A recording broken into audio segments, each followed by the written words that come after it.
Huh. Man, that portal gun Kotlol made really has a kick to it. Well, hey, wait a minute. I'm in the Age of Calamity timeline. Wow, it's so cool! Everything from the Breath of the Wild timeline is fixed. Wait, what are you? Whoa, it's so cute. Look at the little droid. I'm a fire in my laser! What the heck is this thing anyway? Cute intro.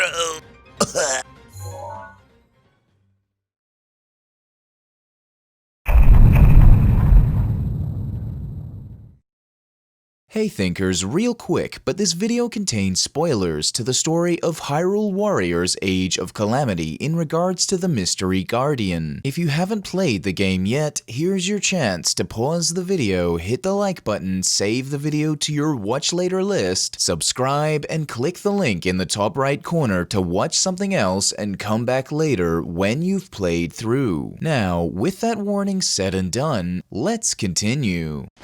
The Mystery Guardian, or Diminutive Guardian, a cute, adorable little baby guardian aptly named within the Zelda community as Egg Boy. In spite of its small size and adorably fierce nature, this little pocket rocket quite possibly is one of the most pivotal characters of the entire story to The Legend of Zelda Breath of the Wild, and also to Hyrule Warriors Age of Calamity. So pivotal is this little egg knight to the story that it literally is the bridge between both games. Or should I say, the bridge between timelines. You see, thinkers, this little guy, whatever he's got under the hood of that little egg body of his, allows him to literally travel across space and time. Literally, we can see him ripping open a portal from the Breath of the Wild timeline into an entirely different timeline before the events of the Great Calamity's resurgence. Now, I want you all to pay close attention here because it's very obvious that Zelda knew of this Guardian's existence prior to its awakening in the crate. Clearly, during the point Zelda's powers awakened, the Guardian also activated. For those of you who don't know this, or maybe you just missed it during your time playing Age of Calamity, we find out that Zelda was exploring the many different relics of the past. Well, prior to the timeline of Age of Calamity, and to the Calamity's resurgence in Breath of the Wild, we find out that Zelda had recreated or given life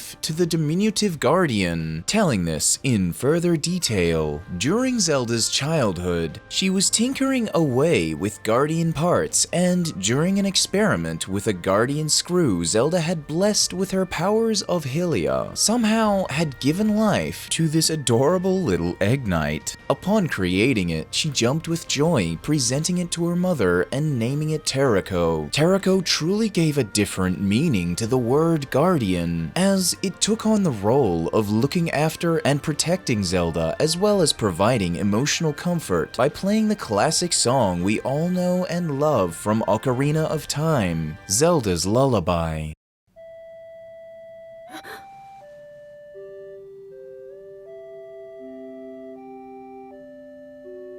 That song...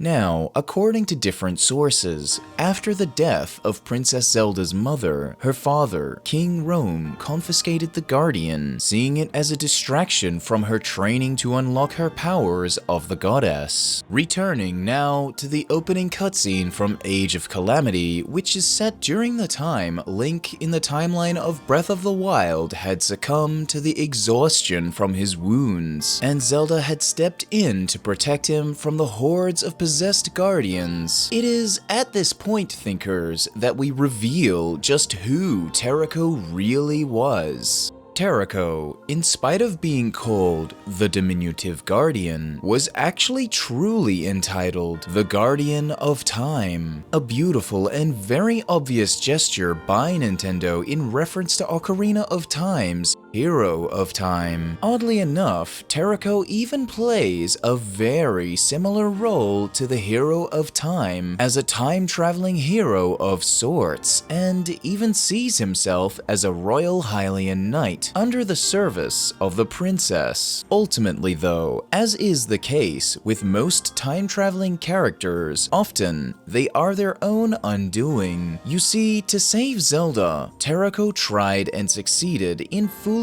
Calamity into traveling into the past. The problem, however, lies in the fact that by traveling into the past, it meant that there would be a past version of Terrako. Now, why is this a problem? Well, it's a massive problem because Terrako's past self was never activated, and because of that fact, it meant that Calamity could find and possess that past version of Terrako. Thankfully, this evil past version of Terrako couldn't time travel like our diminutive future friend here, but it basically meant that Calamity had a means of which to cause issues within the past as well. This evil egg boy is aptly entitled within the game as Catalyst of the Calamity, Harbinger Ganon, and whilst Terrako had traveled into the past to alter the events of the timeline, Harbinger Ganon's job was to attempt to prevent the changes to the timeline to ensure there was no changes to the full awakening of Calamity Ganon and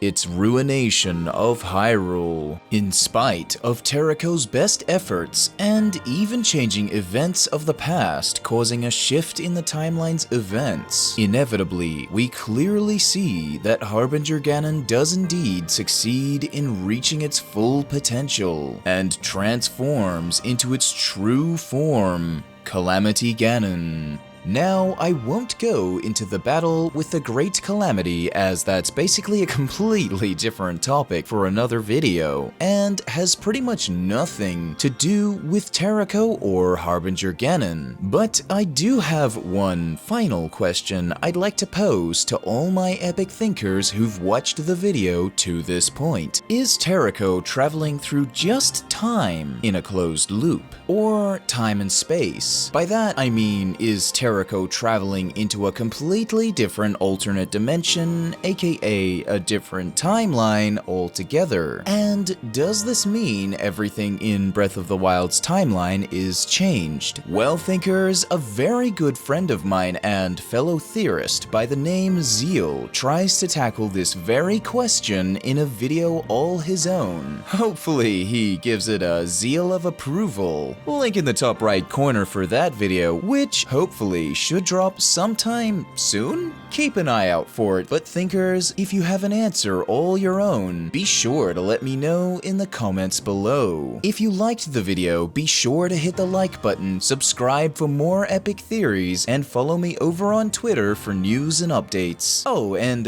if you want to support the channel and contribute directly towards the content's creation, then be sure to check out this week's new epic shirt designs. All of these designs are made with love and care. If you want one, all you gotta do is use the link in the video description below to my online store over on teespring.com. Also, super quick, but if you want to support the art creation for my channel, go check out my fabulous partners' Instagram, where they post all their art. Go show them some love and support by following them over on their page at ElfspringArt. Love ya, Elfie. Anyway, that's a solid wrap for this video, thinkers. Thanks so much for watching, and I'll see you all in the next video. Bye-bye.